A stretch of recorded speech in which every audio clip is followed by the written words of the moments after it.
of truth is coming. The previous world order is irreversibly becoming a thing of the past. One could say has become a thing of the past, and the shaping of the new world order is become the scene of uncompromising fight.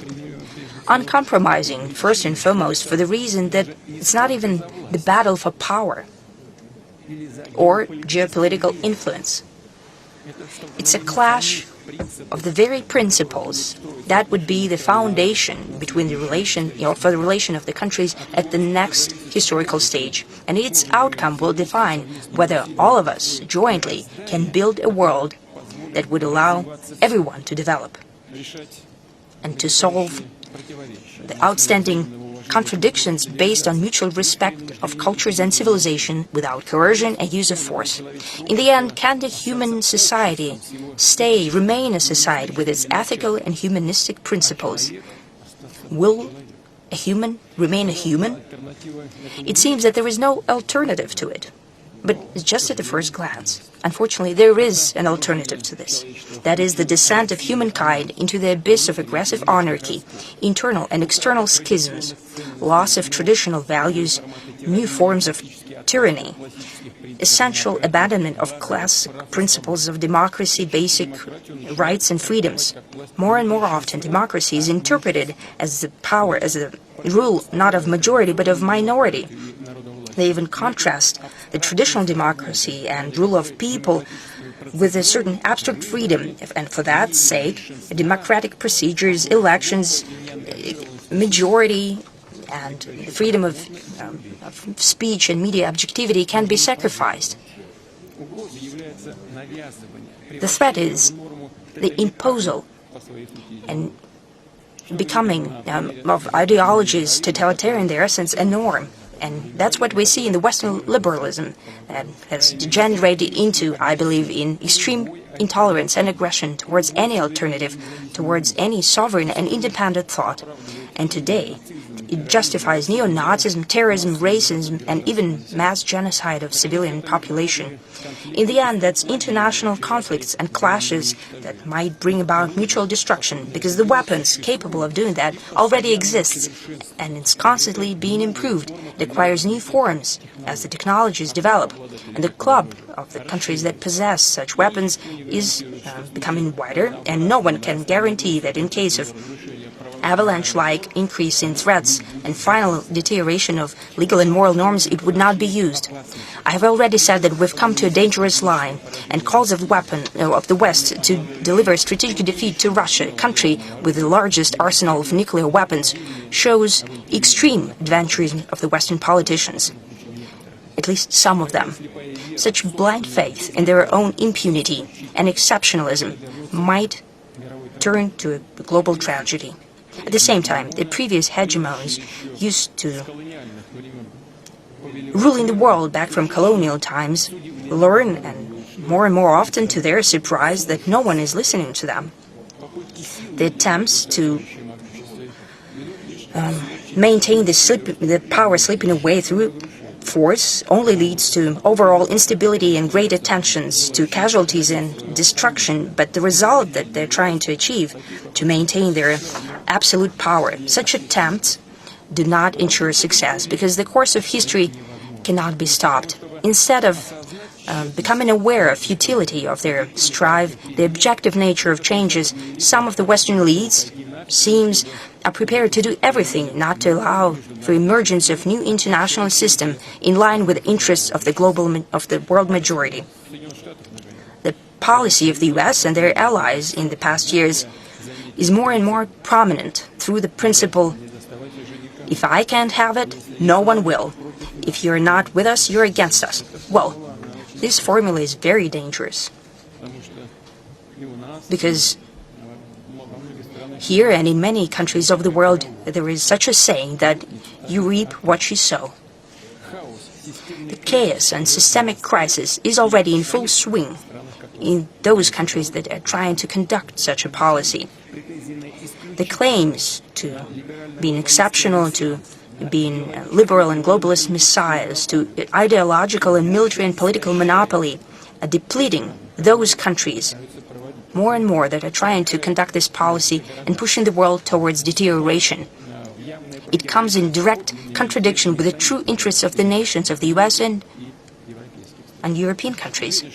I'm sure that sooner or later the West will understand that, because the foundation of its former great achievements was always the pragmatic and sober approach, based on very harsh and at times cynical but rational evaluation of what's happening in their own capacities.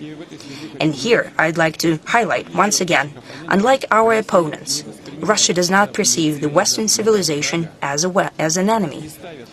It does not raise the question, us or them. Who's not with us, he's against us. We never say that.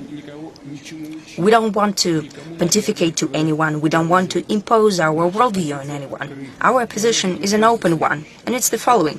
The West has accumulated, indeed, tremendous human, intellectual, cultural, and material resources, thanks to which it can successfully develop, remaining one of the crucial elements of the world system. But it is precisely one of, together with other actively developing countries and states and groups of countries, the notion of hegemony in the new international sphere is off the table.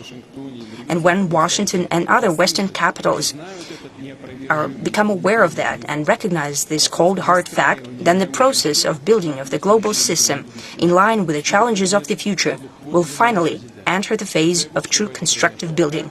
I hope to God that it will happen as soon as possible. It is in common interests. Also in the interest, and first and foremost, in the interest of the West. As of now, everyone who is interested in the creation of a just and viable world have to spend too much effort on overcoming the destructive actions of the West, clinging to their own monopoly. It's apparent that it's happening, and everyone can see that. In the West, in the East, in the South, and everywhere. They're trying to keep their power and monopoly. These are apparent things. These efforts could have been directed with much greater use and result to solving common problems that indeed concern everyone. Demographic problems, social inequality, climate change, food security, healthcare, new technologies. That's what we could think about it. What we all truly need to work on. Today, I will allow myself several philosophical asides, since this is a discussion club. Then I hope that will follow in the vein of the discussions that were happening here before. I have already said that the world is changing drastically and irreversibly. It is unlike the previous version of world order.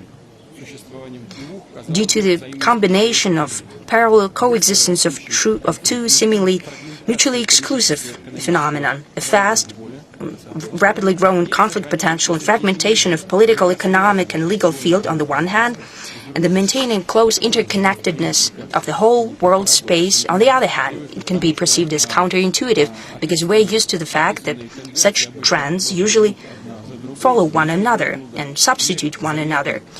Century after century, the times of conflict and breaking off ties are replaced by more beneficial periods of cooperation. That is the dynamic of development of history. It seems that it doesn't work today. But let's start to maybe have a bit of a discussion about it. Most acute and principled, emotionally charged conflicts naturally significantly complicate the global development but did not put an end to it. Instead of chains of cooperation destroyed by political means and even military means, appear another, more complex, sometimes less linear, but they maintain economic and social ties. We have seen that in the previous years. Quite recently, the so-called collective West made an unprecedented attempt to banish Russia from the global system of economic and political system. The number of sanctions and punitive measures against our country is unprecedented in history. Our opponents assumed that they would deliver to Russia a devastating blow and knockout, something that it would not bounce back from. It would stop being one of key elements of international system. I think there is no need to remind you of what happened in reality. The very fact that the anniversary edition of Valdai Club has gathered such a representative audience speaks for itself. Well, it's not a matter about Valdai, it's about the reality that we're living in right now, and in which the conditions which Russia lives in, and the world needs Russia, and no decisions by Washington or Brussels, alleged masters, cannot change it. The same applies to their other decisions. Even a well-trained swimmer cannot swim across strong currents, regardless of tricks and doping that it uses. As for the global policy and the current it is taking, it's contrary to the strives of the West, from the outgoing hegemonic world to the upcoming diversity. This is an apparent thing. As we say, well, it doesn't take a smart man to say it. Let's go back to the dialectics of history and change of era of conflict and cooperation. Is indeed the world such that this theory does not work in practice? Let's take a look at what's happening today at a different angle. What is the essence of the conflict and who's taking part in it? Since the mid-past century, when through joint effort and a tremendous price, it was possible to overcome Nazis and the most nefarious and aggressive ideology that was the fruit of most acute contradictions of the first half of the 20th century. The humanity was faced with a task to avoid the repetition of such phenomenon and the world wars. Despite all zigzags and local skirmishes, the overall direction was defined back then. That is, the radical rejection of all forms of racism, dismantling of the classical colonial system, and expansion of the number of fully fledged members of international politics. The demand for openness and democratization of the international system, it was apparent. The fast development of different countries and regions, emergence of new technological and socio-economic approaches aimed at expansion of capacity for development and improved life standards. Naturally, just like any historic process, that led to emergence of a clash of interests, but overall strive towards harmonization of development of all aspects of this phenomenon was readily apparent. Our country, back in the day it was the Soviet Union, made a tremendous contribution to the strengthening of this trend. The USSR was helping the states liberated from colonial or neo-colonial dependence, be that Africa, Southeast Asia, Middle East or Latin America. And I'd like to remind you separately that it was the Soviet Union that in the mid-80s of the past century advocated for the end of ideological confrontation and overcoming the heritage of the Cold War, the end of the Cold War per se, and later overcoming its heritage of those barriers that stood in the way of the unity of the world and its comprehensive development. Yes, we have a complex attitude to that period, considering what it has come to, the policy of the then political leadership of the country.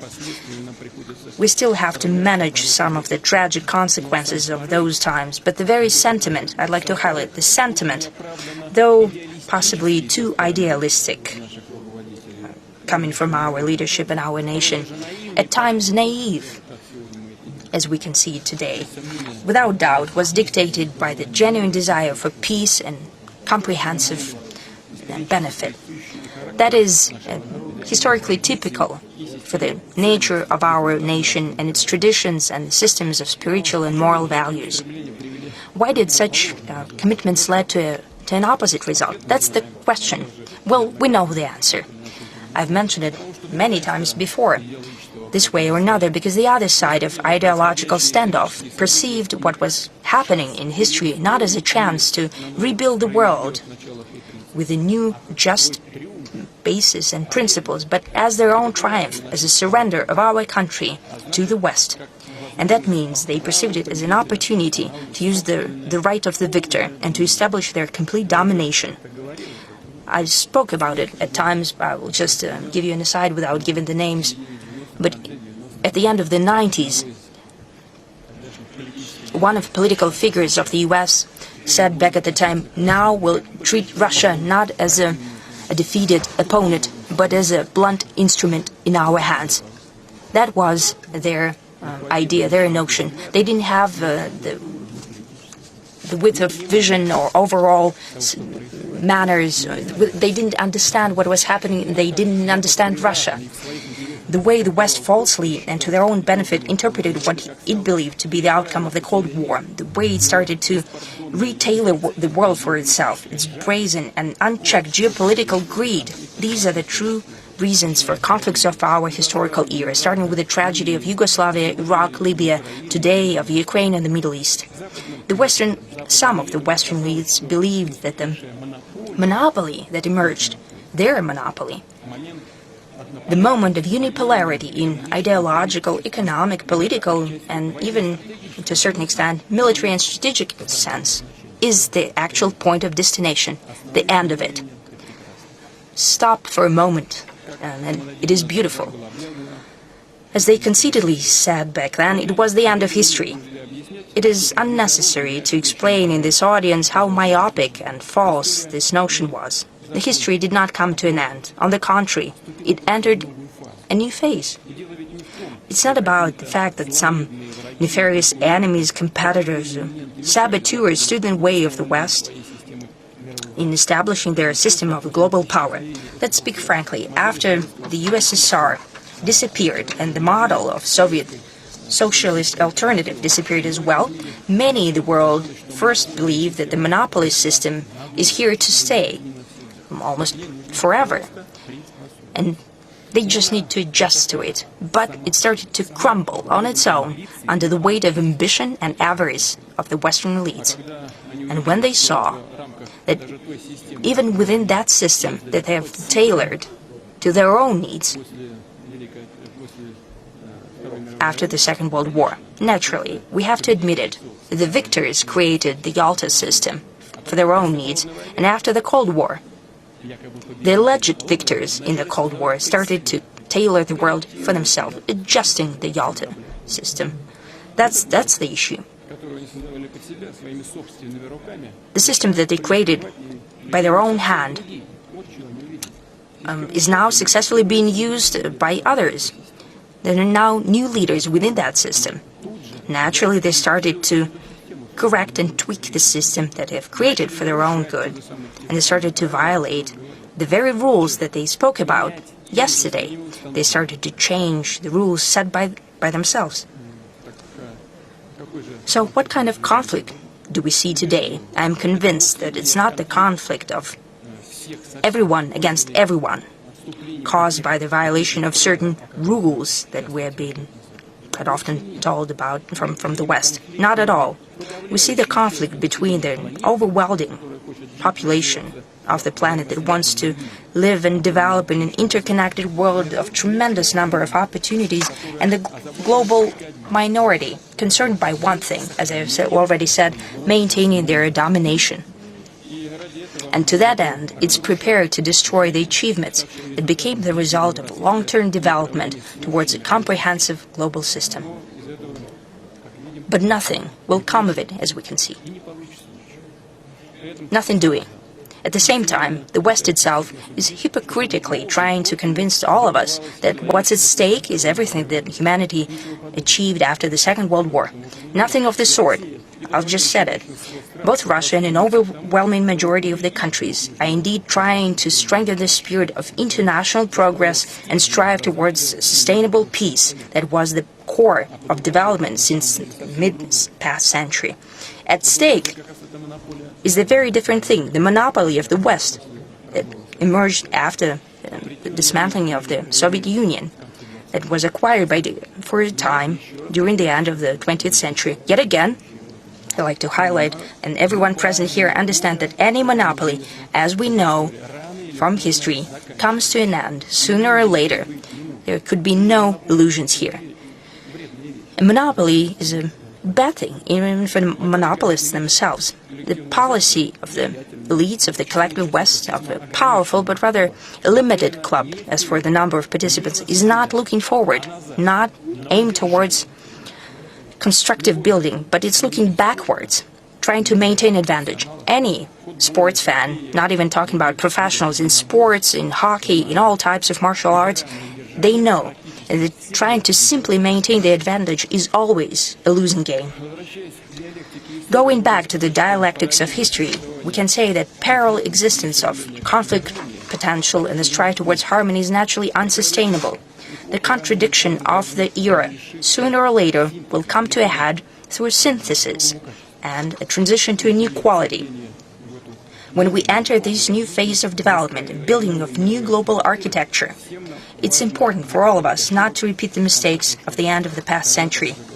As I've said before, back then, West tried to impose on everyone there, I think, a deeply amoral model of exiting the Cold War, brought with new conflicts. The emerging multipolar world, there should be countries and nations that feel that they've lost. No one should feel discriminated against and humiliated. Only with that we can ensure a truly long-term conditions for comprehensive, just and safe development.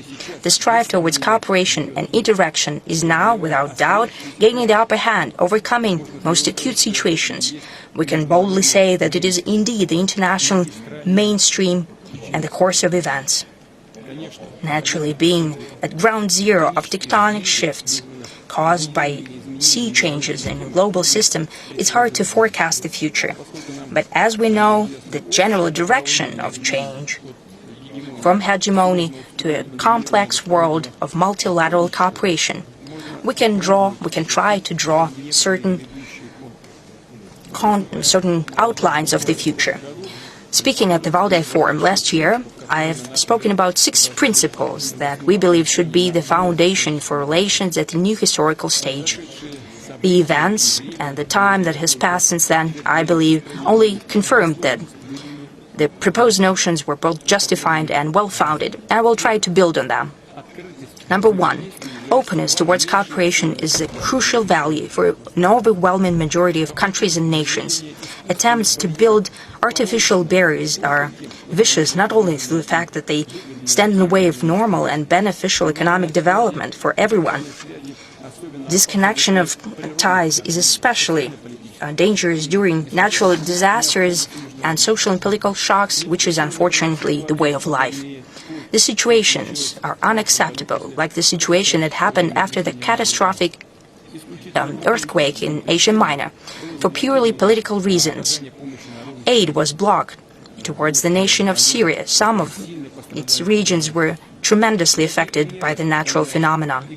And such examples, when egotistical and myopic interests stand in the way of overall prosperity, are not unique. Barrier-free environment that I spoke about last year is key not only to economic prosperity, but also to satisfying acute humanitarian needs. And amid new challenges, and among them are the consequences of rapid growth of technologies, it's imperative that humanity pulls their intellectual efforts together. It's telling that today openness is currently mostly being opposed by those who just recently, yesterday, as it were, used to call themselves its greatest champions. Today, the very same forces and people are trying to instrumentalize restrictions to exert pressure on those who think differently. But this is not going to work due to the very same reason. An overwhelming world majority favors openness without any politicization. Second, we've always spoken about world diversity as a sine qua non to ensure its stability. It might seem like a paradox. For the more mixed the world is, the more complicated it is to build a single framework. And of course, universal norms should be of help. Could they help that? There's no denying it. It is a difficult task.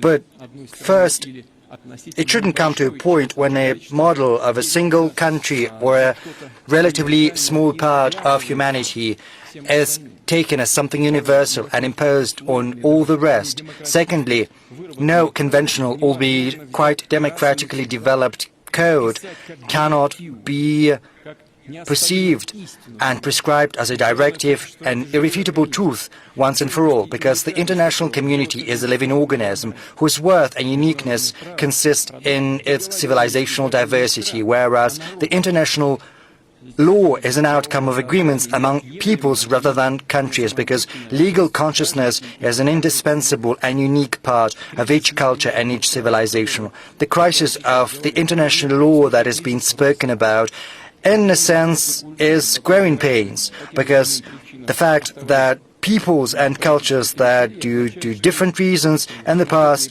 used to be left in the political sidelines are currently in the ascendant. And it means that their unique perceptions and views and notions of right and justice and law are playing an increasingly significant role in the world. It might seem like there is a lack of coordination and dissonance, but this is just the formative stage, and I'm confident that the world can only be built on the principles of polyphony, with all the themes being woven together in harmony. If you will, we are moving to a polyphonic world rather than a polycentric world, a world in which all the voices have to be heard and, what's most important, listened to. And those who have grown accustomed to playing solo and who wants to continue doing that will have to get used to living in a new world, playing to a new score. I spoke about the international law after the Second World War. The international law is based upon the UN Charter, which was written after the Second World War, but the world is changing. New poles of growth are emerging, powerful economies are growing, getting to the foreground. And of course, international law has to change, but it has to be very cautiously done. Third, we've spoken on multiple occasions that a new world can only develop successfully based on the principle of representation, maximum representation, and the last 2 decades have clearly demonstrated the consequences of usurpation or attempts at appropriating the rights to speak and act on behalf of others. Those who are conventionally dubbed the great powers have grown accustomed to thinking that they have the right to determine the interests of others. Basically, growing used to dictating the national interests of other nations based on their own. This is an undermining of the principles of democracy and fairness, and what's worse, it prevents us from genuinely addressing urgent challenges. The incipient world is not going to be simple, owing primarily due to diversity, and the more fully-fledged, the greater the number of fully-fledged participants, the more difficult it's going to be to find the best option everyone is happy with. But once it's been found, it's going to make the world more sustainable and durable, and it'll help us get rid of petty tyranny and knee-jerk political zigzagging, and it'll also render political processes more thoughtful and rational based on the principle of reasonable sufficiency. And this principle is even applied within the UN Security Council, because the veto right was devised precisely to make sure that the decisions that the political stakeholders are not happy about do not pass. Is it good or is it bad? Probably not very good, but it creates certain barriers when decisions are to be made. But it's also very good because it prevents decisions from being passed if someone is not happy with them. So it means that you have to get back to the negotiating table and hammer out an agreement. But since the world is becoming multipolar, we have to come up with instruments that will help us expand the use of similar mechanisms. In each particular case, a solution has to be not just collective, it also has to involve the participants and the stakeholders that are capable of making a substantive and significant contribution to settling the problem. This involves primarily those who are interested in a positive outcome, because their future, security, and hence prosperity depend on that. There are numerous examples of cases when complex, though solvable, disagreements between neighboring nations and peoples degenerated into intransigent, chronic conflicts due to the scheming and brazen interference of external forces who basically do not care much about what's going to happen to the parties to the conflict, how much blood is going to be spilled, how many lives are going to be claimed. They are simply, those external forces are guided by their own selfish interests without assuming any responsibility. I also believe that regional organizations are going to play a very important role, because however difficult the relations between neighboring countries, they are always brought together by a common interest in stability and security. Compromises are vital to achieve the best conditions for their own development. Next, a key principle is universal security for everyone without exception, because the security of ones cannot be assured at the expense of the security of others. I'm not saying anything new. It's all in the OSCE documents and it has to be observed. The bloc-based approach has been bequeathed to us from the colonial times and the Cold War, and it runs counter against the new international system, which is flexible and open. In the world today, only one bloc remains that is brought together by obedience and rigid ideological dogmas, and that is the North Atlantic Treaty Organization. And it continues its expansion to the east of Europe, all while trying to project its approaches to other spaces across the world, which is a violation of its founding documents. And this is a blatant anachronism. On many occasions, we've spoken about the destructive role that NATO continued to play, especially after the disintegration of the Soviet Union and the Warsaw Treaty Organization, when seemingly the alliance had lost its formal raison d'etre, which had been declared before. I believe the US understood that this tool was losing its attractiveness, as it were, but they still needed it, and they still need that to govern and to manage its zone of influence. So they need conflicts. You know, before all the acute crises of today, many European leaders were telling me, why are they using you to threat us? You know, I'm basically quoting them. And I think the US understood that full well. They felt that. They saw NATO as a second-rate organization, but trust me, I know what I'm saying. But the experts over there understood the need for NATO. How do you keep it attractive? You have to scare them good.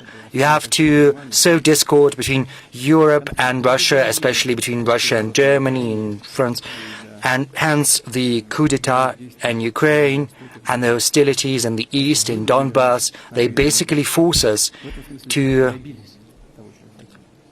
take actions in response, though they got what they wanted. And the same is happening in Asia, on the Korean Peninsula, I suppose.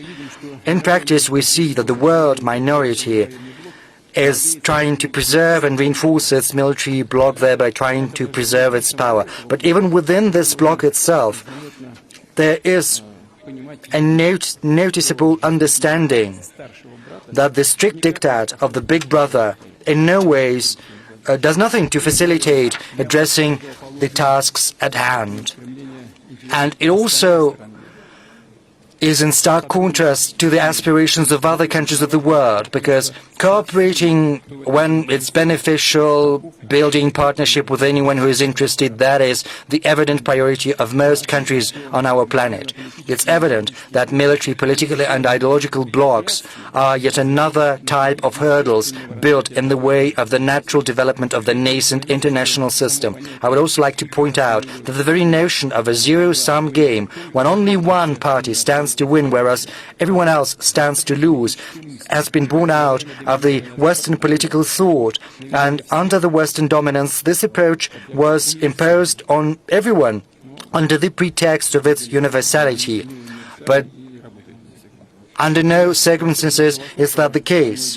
Quite the contrary. The Eastern philosophy, many of you who've gathered here know that, and probably know that firsthand, even better than I do, is based on another approach.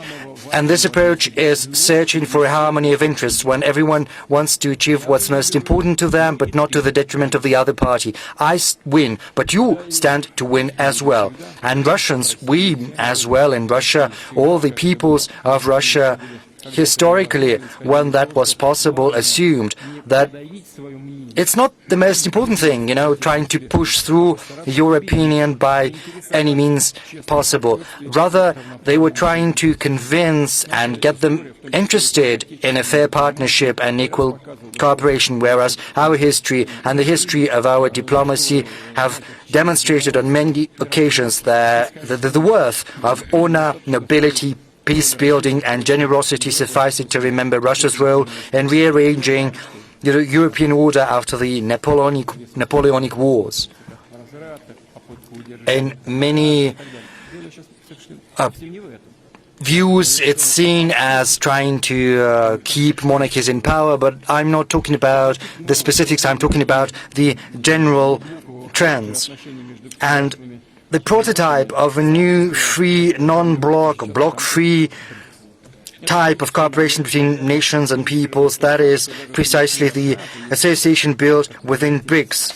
And this is amply demonstrated by the fact that even within NATO there are those who show interest in working closely with BRICS, and I do not rule out that in the future other countries will also think about cooperating more closely with BRICS. And this year our country held chairmanship in BRICS, and as you're aware, we've just recently held the summit in Kazan. I won't hide it, coming up with a coordinated approach among the countries whose interests diverge on many points is a tall order. Diplomats and other statespeople had to spare no effort and show a lot of tact, demonstrate the capacity to listen to one another to obtain the requisite result. It took a lot, but this is how we forge the unique spirit of cooperation, which is based on mutual understanding rather than coercion.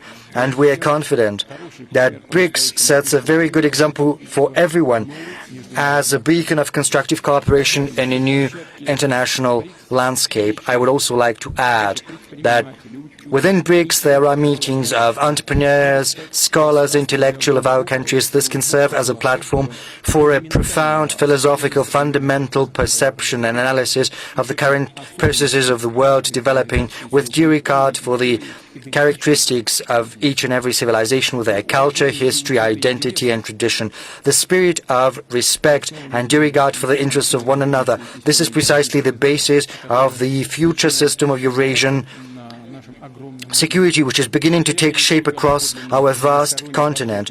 And this is not just about a multilateral approach. This is also a multifaceted process, because right now security is a comprehensive notion that encompasses not just the military and political aspect. It's impossible to achieve without ensuring social and economic development of any nations, and also stability against any external challenges, both natural and man-made, in the real world and in cyberspace. Fifth, fairness for everyone, because inequality is the true scourge of the modern world. Within nations, inequality breeds social tensions as well as political instability, whereas in the international arena, it is a source of the development gap between the golden billion and the rest of humanity, which is fraught with greater political disagreements and also, most importantly, with worsening migration issues. Almost all developed nations of the planet are facing increasingly less controllable influx of those who want to improve their material circumstances, say, obtain a high social status, gain better prospects, and sometimes simply to survive. And this migration wave sometimes leads to a surge in xenophobia, intolerance to foreigners in richer societies, which sets off the spiral of social and political troubles and increase a greater level of aggression. The fact that some countries are lagging behind in terms of social and economic development is a comprehensive phenomenon, and there is no magic wand to conjure this disease away. We need to work in a systemic fashion and long term. We need to create conditions which will remove artificial, politically motivated barriers in the way of development. We have to remove attempts at instrumentalizing economy, at weaponizing it, because whoever is the target, everyone gets hit. And the heaviest blow is against the most vulnerable, the people and countries that need support.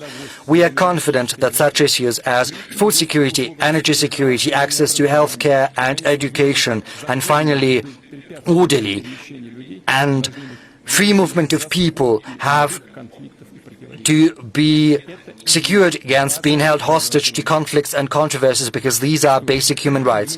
Sixth, we highlight indefatigably that any sustainable international order can only be based upon the principle of sovereign equality. It's true that each nation has different potential. It's evident, and their capacities are vastly different. That often gives rise to the notion that full equality is impossible, it's a utopia, it's illusory, but the characteristic of the modern world, which is so integrated and well connected, is that countries that are not the most powerful or the biggest one sometimes can punch far above their weight, at least due to the fact that they are capable of being more rational and targeted in the use of their human intellectual, natural and environmental potential. They're agile and flexible in addressing complex tasks. They set up the bar high in quality of life, in ethics, governance efficiency, in building the opportunity for self-fulfillment of each and every person, in building a very favorable psychological atmosphere in society which is favorable to the development of science, entrepreneurship, arts, creativity, tapping the talents of young people. These translates into the factors of global influence. To paraphrase the laws of physics, maybe the force is not that great, but its efficiency is far better. But the most destructive thing today is arrogance and high-handedness, as well as the need to constantly and ceaselessly pontificate. Russia has never been the one to do that, and we see that our approach is productive. Our historic experience shows indisputably that inequality, be that within society, within the state, or in the international arena, will inevitably lead to nefarious consequences. And I would like to add something that I haven't spoken about. Over the many centuries of the Western-centric world, we've seen the emergence of certain cliches and stereotypes, sort of in hierarchy.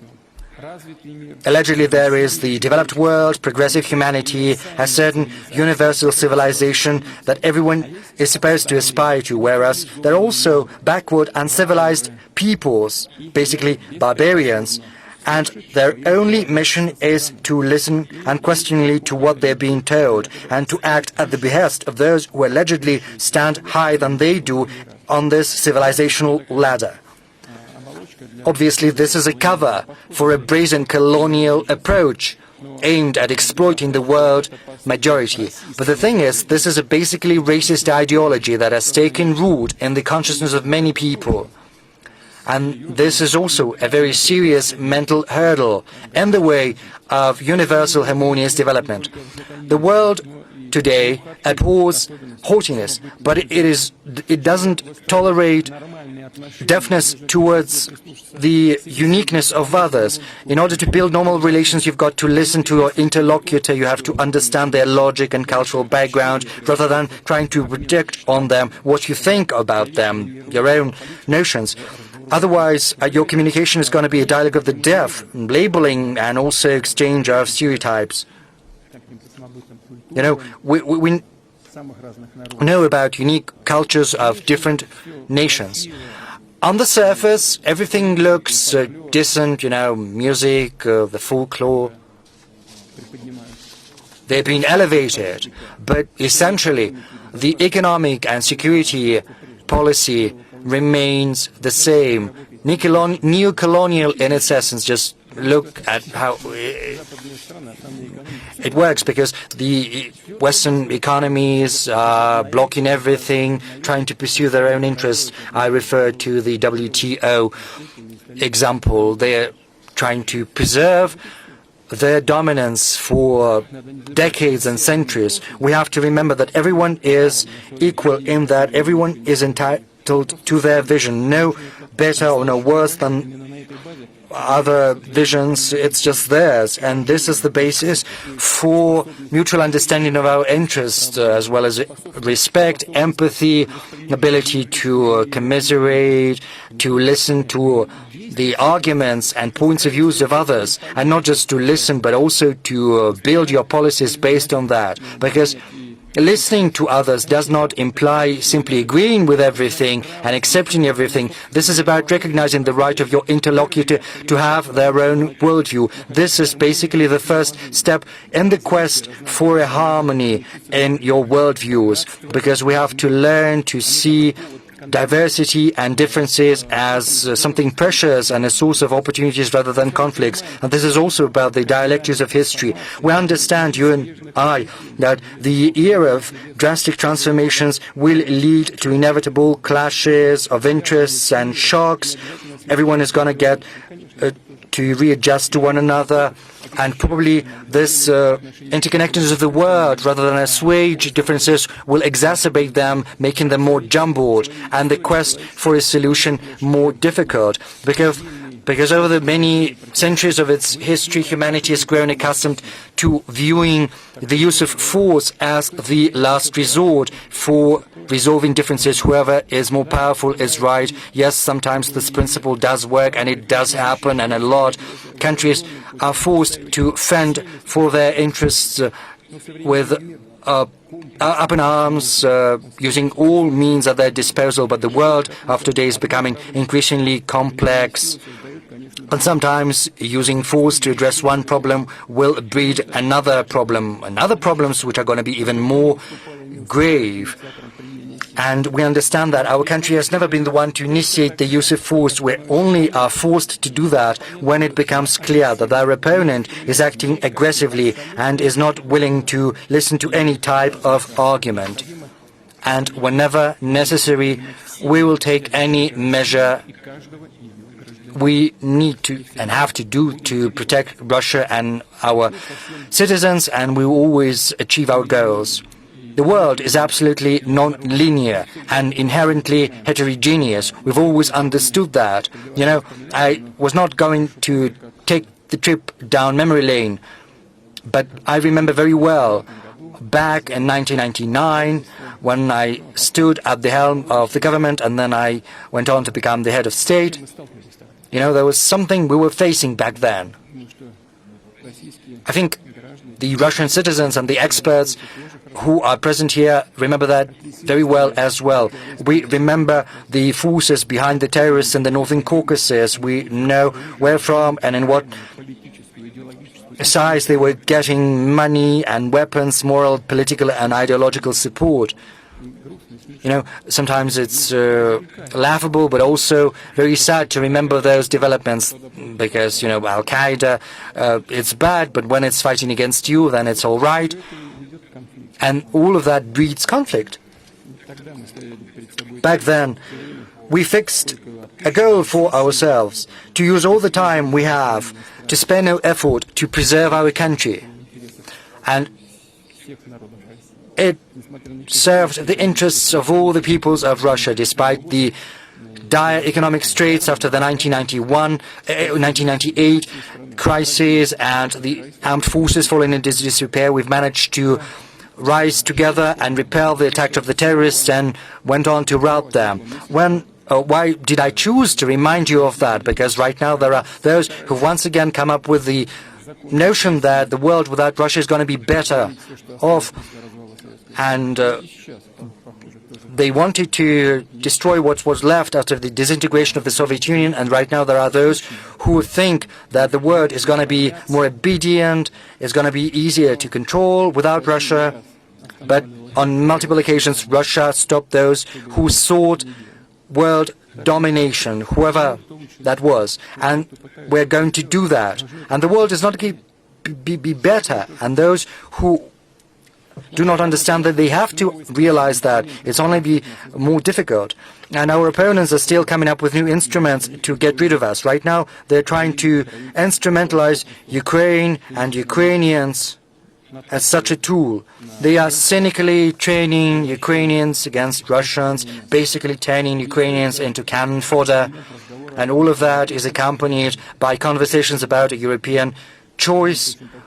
What kind of choice is that? We don't need that, for sure. We will protect ourselves and our citizens. Let no one labor under any illusion to that end.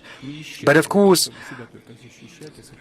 this is not the end of Russia's world role, dramatic as it may sound, but Russia's very existence is the guarantee that the world is going to preserve its diverse colors, stability and complexity. This is also a safeguard of successful development, and this is not me who is saying that, because our friends from across the world are telling me that.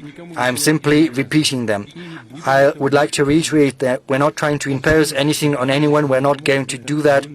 We don't need that. We are guided by our values, interests and notions of what is right that have deep roots in our identity, history and culture. And we're certainly always open to a constructive dialogue with everyone, because whoever has respect for their own culture and tradition will certainly have the same type of respect for other cultures and traditions, whereas those who are trying to make others behave in an improper manner will inevitably trample their own roots, their civilization and culture. And to a certain extent, this is what we're witnessing today. Today, Russia is fighting for its freedom, for its sovereignty and rights. Without exaggeration, I'm saying that because during the previous decades, on the surface, everything looked so decent because, the G7 was turned into G8, thank you, we were invited. But what was truly happening? Because I saw that firsthand. Say, you come to the G8, and it becomes clear from the outset that before the G8, the G7 had a separate meeting, and they had some separate conversations, and they had discussed Russia, and then they invite Russia to talk with them. You look at all of this with a smile. That is how I looked at it. But in practice, it is a great picture, a great image, the hugs and, patting on the shoulder. But in practice, they are continuing to move forward on the offensive. The most flagrant example is the expansion of NATO to the east. They had promised they were not going to do that, but it was happening, and the same was happening in the Caucasus, and also it was happening with regard to the ABM system. So on any key issue, they didn't care one bit about our opinion. We saw this creeping intervention, which, without any exaggeration, was aimed at demeaning our country and, at best, at destroying our country from within and from outside. You see what they did to Ukraine. They intervened basically with their bases. In 2008, the Bucharest decision was made to open the doors to Georgia and Ukraine. Where did that come from? Had there been any difficulties in the world affairs? Yes, we did had some disputes with Ukraine with regard to the gas prices, but we did manage to arrive at a solution. Why did they need to create conditions for a conflict? Because it was crystal clear what the consequences were going to be. But they didn't stop at that. They were trying to project their influence across our historic territories. They were supporting the regime which had clear pro-fascist tendencies. So it wouldn't be an exaggeration to say that and to repeat that. We are not simply fighting for our own freedom and our sovereignty and our rights. We are also fighting for universal rights and freedoms.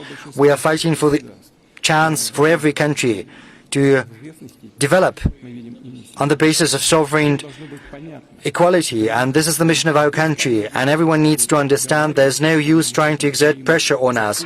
But as for coming to an agreement with due regard for the mutual legitimate interests of one another, this is something we've always been ready for, and this is what we've been asking all participants of the international community to do. And if that happens, then the future participants of the Valdai Club, which are still school children, students, PhD candidates, young scholars and novice experts, in 20 years or so, on the eve of the centenary of the UN, will probably talk about something more optimistic and life-reassuring than the subjects we have to broach today. Thank you very much for your attention.